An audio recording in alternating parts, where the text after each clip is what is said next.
but we did what we can. We learned how to move like heavy equipment, and that really kind of sparked the spark. Gave me the drive to go to the next level and go 4 axles. Got you. Yeah, because definitely I saw those kind of loads. Because when you search your load on a load board, even though you have 2 axles, you see all the other loads too. Right. All the way up to the loads that require 13 axles. Right. And you think like, wow, what it take to get this kind of money? and that was the drive right there to start learning. Got you. All right. So in making the transition to carrying, heavier equipment, what do you have to do in terms of like, paperwork? Is there any changes you have to make in your business in order to be able to load, to carry heavy haul? Well, basically, it's just you're more of a skilled worker, and then the paperwork division, it's just basically getting freight like with any other, like dry van and reefer and everything. But it's just more skills. Right. You're more skilled. You're more responsible for loading and unloading majority of the time. Right. And that's what really separates us. What about like from a compliance perspective? Like we're more hands-on. And then when it comes to DOT compliance, you definitely want to keep your truck clean because you're targeted. And with heavy hauling, those tickets are real. They're a real deal. I done heard brothers out there getting $11,000 tickets, $20,000 tickets. Yeah. For being overweight and not knowing their craft. Right. Going out there not knowing. The same way we make a lot of money, that's the same way the money could go. Right. By not knowing. Right. Not being properly knowledge. You go out there and get a $20,000 ticket and they tell you have 10 days to pay or your authority is going to be revoked for not knowing. Yeah. Trust me, you'll learn it. You'll want to learn it. You're going to learn real fast. Yeah. No doubt. Definitely. No doubt. All right, so you said you get the 2-axle RGN trailer, right? And how much does that cost you? Do you still have your 53-foot step deck, right? No, I got rid of it. You got rid of that. Okay. I still have how much would you sell it? The step deck? Yeah. Yeah, I ended up selling it. What I sold it for? $12,000. Okay. So you got your use out of it and got your money back. Someone came down, they purchased it from me. Okay. And then I still have the 2-axle RGN. Okay, got you. So you purchased that. How much does that cost you? That one was like 56 brand new. 56. I don't buy used trailers. Why not? With RGN trailers, it's kind of hard. Like it's not like a flatbed where you can get up under and inspect it. It can have a crack dead in the middle of it, and you can't really see it because it's only 18 inches off the ground. Yeah.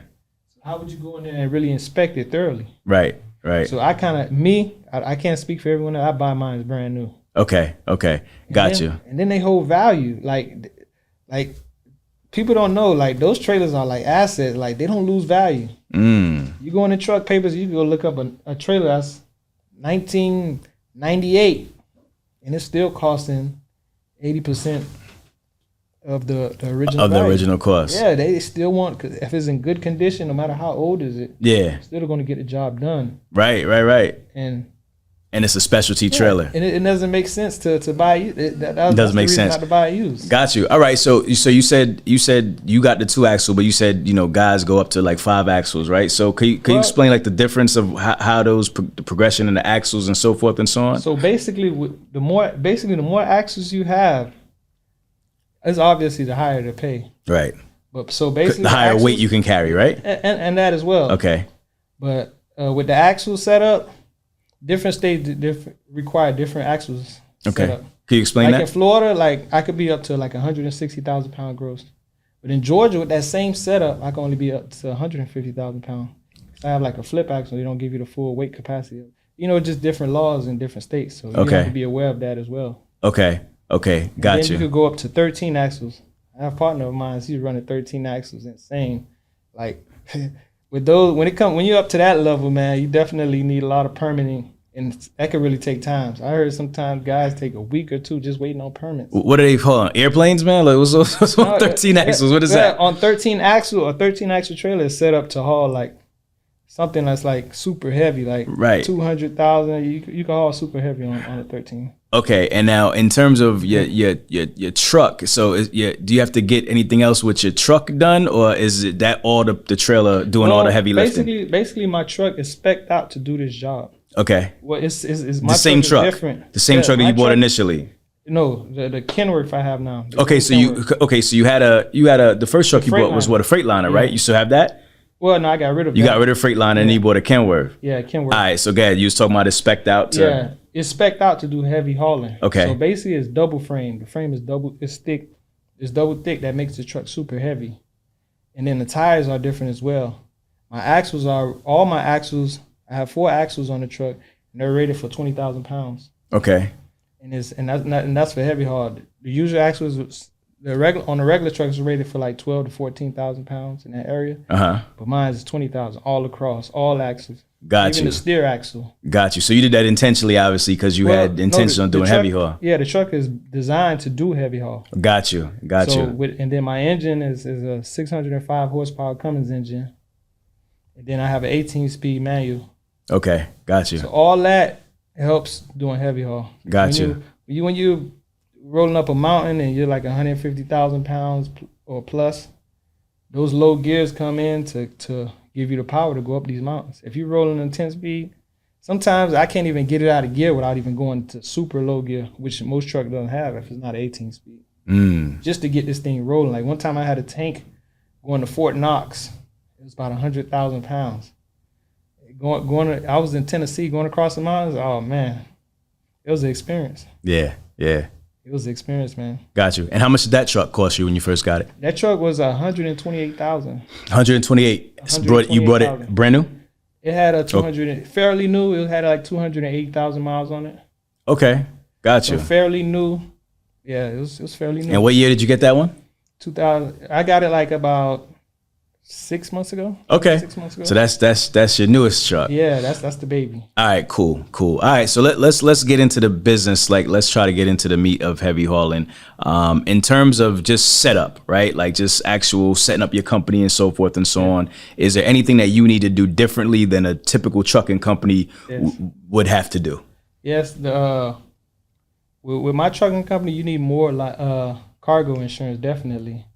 Because the equipment I haul is sometimes mad expensive, like those excavators or those bulldozers or those cranes as well. Sometimes up to $1 million. Those cranes I be hauling sometimes $400,000 up to $1 million crane. Yeah. You know, they need coverage on those, but the coverage I have is like usually people have like 100,000. Mine is up to 250,000 in cargo. Okay, got you. How much does that cost you? And that's about 7,000 annually.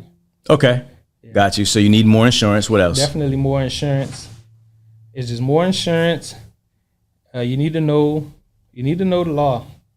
You need to know how to pull permits. You need to know when you need permits. You need to know when you need escorts. Let's talk about some of that. So pulling permits. How does that work when you're So basically me, I just pull permits. Some people do it manually and do it one by one, do each state, but I just have a company that pull the permits for me. Okay. For me not wasting time just pulling permits. How does that work when you book the load? You have to pull the permit. Can you talk about that process? Once you know the specs of the commodity you're picking up, then you know if you need a permit. If your truck and the commodity is over 80,000 pounds combined, you need a permit for it. Okay. If it's a certain height, you need a permit it varies in different state. But once it's over 13.6, you most likely will need a permit. Okay. Then once you're over 8,000 pounds, you need a permit. And then if it's over if it's wider than your trailer, you need a permit. Got you. So you reach out, you outsource all that work. There's a company you call and you say, hey, you give them all the specs of the load. Yes, and they run the permits for each state that you're traveling through. Now, what do those permits consist of? What is a permit? Like, what's the permit saying? It gives you the right to go through the states at that weight or that size. And sometimes if you're super wide, they give you a route, a specific route to go on to avoid any low bridges or anything. Now, if you're doing multi-states, are you pulling multiple permits for each state? Of course. Okay. You need a permit. Once you're over 80,000, you need a permit in every. You're going to basically need a permit through all the states you're going through. Is this something that you're physically carrying on you, this permit, or is this something that's like cleared through the system? How does that work? So once you get your permits, I call them up and I give them the specs and everything. They'll email me the permits, and the permits will be on my phone. So if I was to ever get pulled over, I can show them each permit for every state. Okay. Isn't really you can print them out if you want to, but they take them on your phone. How much does that cost you to run those permits? It depends. It varies by states. Okay. Just give us an idea, like on the average, what's your typical permit cost? It depends. If I'm just going through one state, just say like I'm in Georgia and I'm just going 300-400 miles, it may be like anywhere from $40 to $80 a permit. Okay. And then depends on like some states are like Louisiana. They go by the mileage, and Louisiana could be mad expensive going through Louisiana. Everybody know that. Okay. Louisiana, it could be the permit that costs you $80 in Florida will cost you probably $1,100 in Louisiana. Got you. It differs because they do it by mileage. And how much do they charge you to actually pull the permit for you? Like, what's their service fee? They charge a service fee about $20. I think Okay. $20 to $15. Got you. So in permits, I'm just looking at your costs. I'm just trying to break down your business. So in permits alone, weekly, what would you say you spend? Weekly in permits, it varies. But I spend about, like, it depends. If I'm just doing, I'm not going to those states that charge per mileage, probably about $300-400. Okay. But this is something you could do yourself. Yes. But you just don't want to. You just don't want the hassle of doing it. Yes. And if you did it yourself, who would you have to call? If I did it myself? Yeah. If you don't go through the agency to do it. Yeah, you'll just go on each state. Each state have a website where you can go on and book your own permits. Okay. And you have to do it for each state. So it's just a hassle just going. Yeah. No, I can understand. You had to go through 10 states. Right. And you had to book every single one. Right. Yeah. Got you. So and how quickly, like when you book the load, how fast is the turnaround to get the permits? Well, usually I'll book the load a day in advance. Okay. So I'll do it that day and usually get it like it'll probably take like a few hours. Okay. Sometimes it take longer. It varies by the state. But you can't move until those permits are completed. That's one of the parts. Can you go to the location and pick it up? Do you have to present the permit to them? Like, how does that work? Some shippers require permits, like to see the actual permit, but majority of them don't. That's on you. Right, that's your thing. If you want to go out there and get a ticket, $11,000 ticket for something that's on its way, that's on you. But right, 100%. I definitely make sure I do it the right way, get the permits, and just sit back. I usually have it a day in advance, so I don't even sit back and wait. You good? I usually do it a day in advance. The permits are there a day in ahead. I go there, pick it up, and we're ready to roll. Okay. I usually like to stay a day ahead. Got you. Booking loads and everything. Permits, I like to be on top of that. All right, so we'll get into booking loads. You also said you have to know the law, right? You said you got to know the law, what permits. So knowing the law, when you say that, what does that mean to you? Knowing the law meaning like if you're picking up a load that's like your max coming out of Florida, you can't cross Georgia because Georgia is 10,000 less than Florida. So you need to know that you need to be a certain weight to travel through every single state. So you have to be aligned with every state that you travel through, and that's very major because some people don't know. And once they get in the heavy haul, they get a truck, they finance a truck, they get a trailer, and they just start hauling, not having the proper knowledge. Now you're getting these tickets. These tickets are tearing you down, man. These mad expensive tickets. They get 10 days. 10 days or your 30 is revoked. Yeah. Like the tickets are different. Like it's different from driving in a reefer. I never heard nobody getting a $10,000 ticket and driving in a reefer. Right. So it's a different ball game, man. If you twisted, confused, or stuck about trucks, don't be dumb. This is the place to come. Truck and Hustle. Let's go.